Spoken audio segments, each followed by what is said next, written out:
Courses अपनी knowledge upgradation करने के लिए बहुत जरूरी है, मगर इसका मतलब ये नहीं कि हम हर तरह का कोर्स हमेशा एनरोल करते रहें, क्योंकि कई तरह के कोर्सेज ऐसे होते हैं जो कहीं ना कहीं हमारे माइंड में कंफ्यूजन प्रिवेल करते हैं, या कई तरह के हमारे जो मिस सेलिंग, जो मिथ्स है, मिसकंसेप्शंस है, या जो मिस्टेक्स है, उसको प्रमोट करते हैं।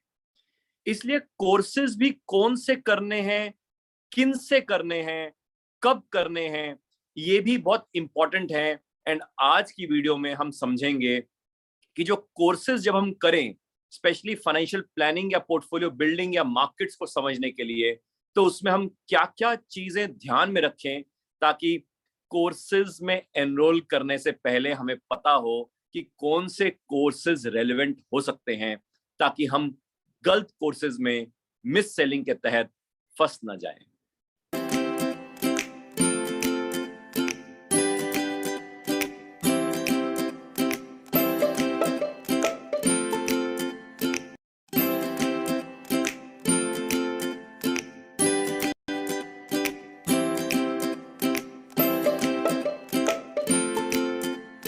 कोर्सेज में जब भी हम एनरोल करते हैं, हमें एनरोलमेंट करने से पहले 3 मेजर चीजें जरूर जाननी चाहिए जब भी हम किसी भी कोर्स में एनरोल करें।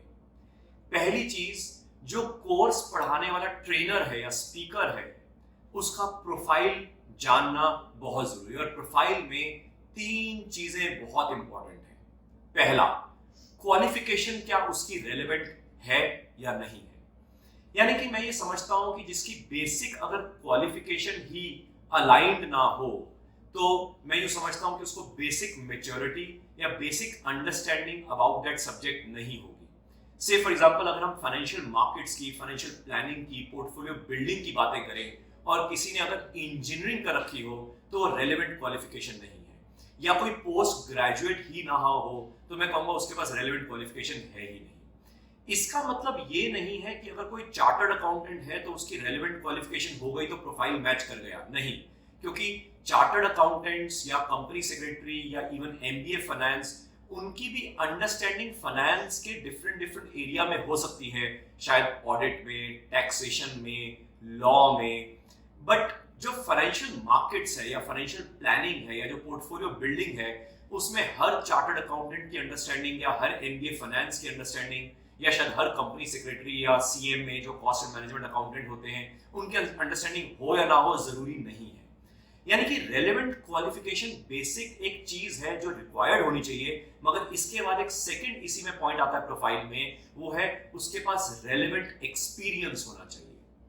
यानी कि अगर आपकी क्वालिफिकेशन हो, चार्टर्ड अकाउंटेंट हो, मगर अगर आपका एक्सपीरियंस ही समझो 1-2 साल का है, तो फिर तो आपने पूरा एक्सपोजर ही नहीं लिया मार्केट का, पूरा फाइनेंशियल प्लानिंग को, पोर्टफोलियो बिल्डिंग को समझ ही नहीं पाए होगे।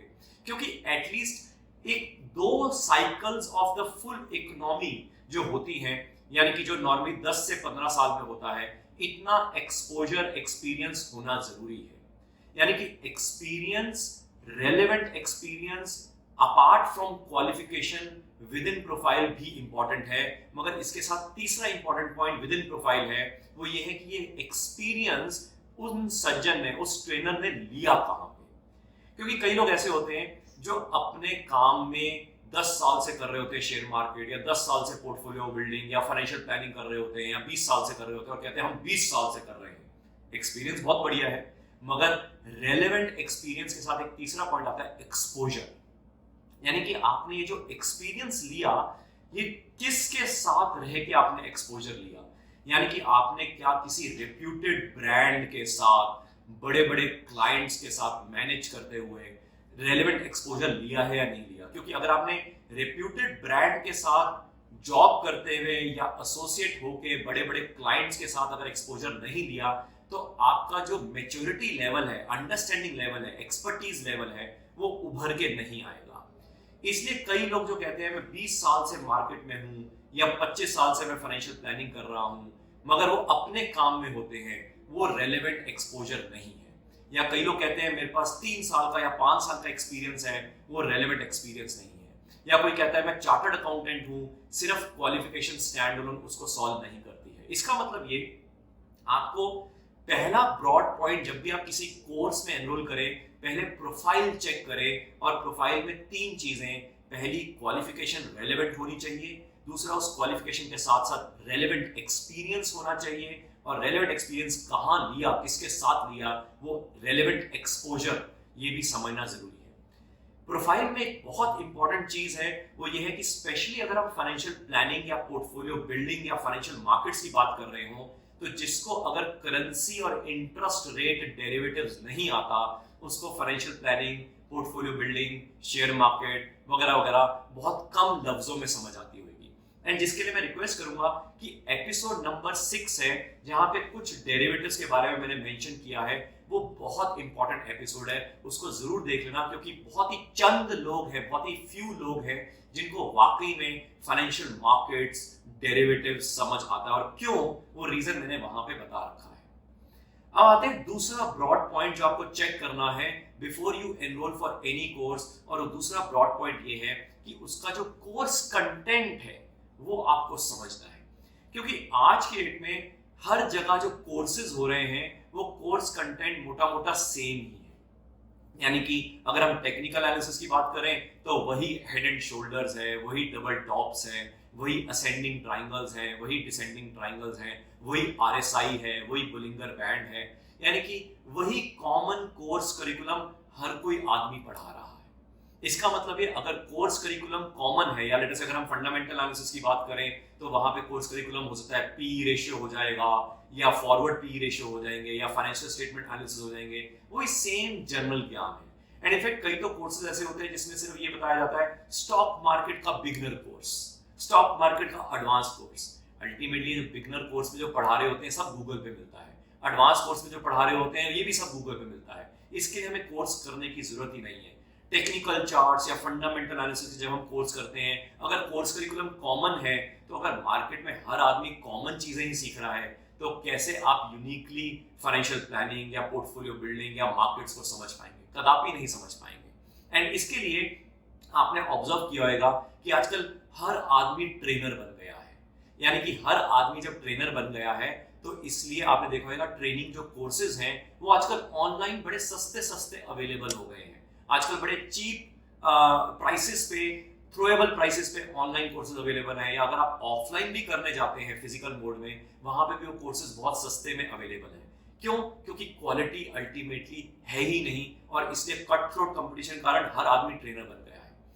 इसी में एक और बड़ा पॉइंट है कि अगर कोई भी ब्रोकर्स द्वारा, यानी कि ब्रोकिंग हाउसेस द्वारा अगर कोई लॉन्च्ड कोई कोर्सेज हैं, उसको कभी मत करना, क्योंकि वो ब्रोकिंग हाउसेस द्वारा जितने भी कोर्सेज हैं उसका मेन पर्पस ये रहता है कि कोर्स के बहाने लोग आए, उनको थोड़ा सा ज्ञान दे दें, और उनसे फिर हम डीमैट अकाउंट खुलवा के उनका पीएमएस ले लें, या उनके साथ एक तरह से एसोसिएशन कर लें, ब्रोकरेज कमा लें। तो ऐसे वो वाले कोर्सेज तो बिल्कुल भी मत करना। यानी कि ब्रॉड सेकंड पॉइंट, आपको कोर्स कंटेंट, कोर्स करिकुलम के ऊपर समझना जरूरी है। अगर वही कॉमन कोर्स करिकुलम है जो हर जगह मिलता है, तो वो करने की जरूरत नहीं, उसका कोई फायदा नहीं है। तीसरा मेजर ब्रॉड पॉइंट ये है कि जो कोर्स करिकुलम जो हम सीख रहे हैं बाय चांस, उसकी हैंड होल्डिंग क्या कोर्स करने के बाद मिलेगी या नहीं मिलेगी? क्योंकि कोर्स में तो सारा ही कोर्स कंटेंट अच्छा ही होता है। क्यों? क्योंकि आम आदमी जब कोई भी कोर्स करेगा उसके लिए हर एक चीज नई होती है। क्योंकि जिसने कभी स्टॉक मार्केट सीखी ना हो, जिसने कभी फाइनेंशियल प्लानिंग समझा ना हो, जिसको मार्केट्स कभी आती ना हो, अगर वो बेसिक से पढ़ेगा तो उसके लिए कुछ ना कुछ यूनिक होगा ही होगा। तो उसको क्या लगता है यूनिक चीज है, बड़ी अच्छी लर्निंग हुई। मगर लर्निंग और यूनिक चीज के बावजूद जो इंपॉर्टेंट चीज है वो ये है कि आप प्रैक्टिकल मार्केट में, लाइव मार्केट में आप उस लर्निंग के बेसिस पे क्या मार्केट्स में पार्टिसिपेट कर पाएंगे या नहीं कर पाएंगे। क्योंकि अगर आप पार्टिसिपेट नहीं कर पाएंगे मार्केट्स में, वो भी लाइव, तो ये कोर्सेज करने का फायदा क्या हुआ? एंड इसलिए मैं ये कहता हूं कि थर्ड इंपॉर्टेंट पॉइंट ये है कि वो कोर्स करने के बाद जब आपको वाकई में लाइव मार्केट में एक्सपोजर लेना होगा, तो क्या वो कोर्स करवाने वाला ट्रेनर आपके पास हैंड होल्डिंग के लिए होगा या नहीं होगा? क्योंकि अगर आपने जब मार्केट्स में एक्सपोजर लिया बेस्ड ऑन लर्निंग जो कोर्स में हुआ, तो अगर आपको कोई डाउट्स आएंगे तो आप किसको पकड़ेंगे? तो नॉर्मली फिर क्या होता है, एक कोर्स जब हम करते हैं, जब वो कोर्स वाकई में लाइव मार्केट्स में इंप्लीमेंट नहीं हो पाता ना, फिर हम उसके बाद एक और कोर्स करते हैं किसी और ट्रेनर के साथ, या हो सकता है उसी ट्रेनर के पास जब हम जाते हैं वो आपको एडवांस कोर्स भेज देता है। इससे बेटर ये है कि अगर आप कोई भी कोर्स करना चाहते हैं तो ये 3 चीजें जब आप एक बार एंगेज कर लें, प्रोफाइल, रेलेवेंट जो कोर्स करिकुलम है उसको मैच कर ले कि यूनिक है ना, अगर यूनिक है तो आगे चलें प्रोफाइल के बाद। एंड थर्ड है कि क्या हैंड होल्डिंग मिलेगी, क्योंकि हैंड होल्डिंग के दौरान ही आप पहचान पाएंगे कि उस कोर्स का फायदा हुआ या नहीं हुआ। अगर ये 3 चीजें करने के बाद आप कोई कोर्स करते हैं तो मैं अज्यूम करता हूं वो कोर्स आपके लिए वैल्यूएशन जरूर देगा। मगर अगर आप ये 3 चीजें समझे बगैर कोई भी कोर्स कर लेते हैं तो कोई भी कोर्स करके हम जो गलती कर रहे हैं वो वही मिस्टेक है जिसके कारण हम कभी भी अपनी मार्केट्स में, फाइनेंशियल प्लानिंग में, पोर्टफोलियो बिल्डिंग में समझ से हम उसको डेवलप नहीं कर पाते हैं, और ये गलती भी हमें छोड़नी पड़ेगी। मैं उम्मीद करता हूं कि आज के एपिसोड से आपको ये समझ आया होगा कि मार्केट में हर तरह के जो कोर्सेज अवेलेबल हैं और हर तरह के जो ट्रेनर्स अवेलेबल हैं, हर एक को नहीं सुनना। किसको सुनना है उसके प्रोफाइल को समझिए, एंड कौन कौन सा कोर्स कंटेंट है जो जनरलाइज नहीं है, यूनिक है, उसको समझना है। और साथ में हैंड होल्डिंग के पर्सपेक्टिव से उसको आप इंप्लीमेंट अगर ना कर पाए तो कोर्सेज का कोई फायदा नहीं है। फिर तो हम कोर्स पे कोर्स करते चले जाएंगे जैसे तारीख पे तारीख होती चली जाती है। मैं उम्मीद करता हूं कि ये जो सारे एपिसोड्स हैं, मिथ्स, मिसकंसेप्शंस एंड मिस्टेक्स, जो हम financial planning and portfolio building के ऊपर जो सीरीज है उससे आपको फायदा हो रहा होगा। मगर इस सीरीज में हमारी कोशिश ये है कि क्या चीजें नहीं करनी वो समझाने की कोशिश है, क्योंकि बचपन से लेके अब तक हमारे जो वेल विशर्स हैं वो ये चीजें बताते हैं कि क्या चीजें नहीं करनी, क्या चीजें नहीं करनी है। मगर क्या चीज करनी है या क्या चीज कैसे करनी है वो उनका अजम्पशन होता है कि हम जैसे जैसे बड़े होंगे, मेच्योर्ड होंगे, सीख जाएंगे। मगर फाइनेंशियल प्लानिंग और पोर्टफोलियो बिल्डिंग एक कॉम्प्लेक्स टेक्निकल सब्जेक्ट है जिसको हम बड़े होते होते मेच्योर्ड वे में नहीं समझ सकते, जिसके लिए हमें टेक्निकल हैंड होल्डिंग की जरूरत है, लाइव मार्केट में एक्सपर्टीज की जरूरत है, जिसके लिए आप हमारे साथ पोर्टफोलियो एजुकेशन सर्विसेज में जुड़ सकते हैं। क्योंकि वो कोई कोर्स नहीं है, वो कोई टिप बेस्ड सर्विस नहीं है, वो कोई फाइनेंशियल एडवाइजरी सर्विस नहीं है, वो एक लाइव मार्केट में हैंड होल्डिंग एजुकेशनल एफर्ट है जो मुझे लगता है आप जुड़ेंगे तो तभी आप उसको अप्रिशिएट कर पाएंगे। ये जो सीरीज है इसका हर एपिसोड हम हर सैटरडे को अपलोड करते हैं, एंड मैं उम्मीद करता हूं कि आप हमारे साथ different different social media handles पे कनेक्ट हो चुके हैं। और मैं उम्मीद करता हूं कि आपको ये सारे जो एपिसोड्स हैं समझ आ रहे होंगे, पसंद आ रहे होंगे, और इससे होने वाली कई मिथ्स, मिसकंसेप्शंस और मिस्टेक्स हैं उससे आप बच रहे होंगे। Thank you very much.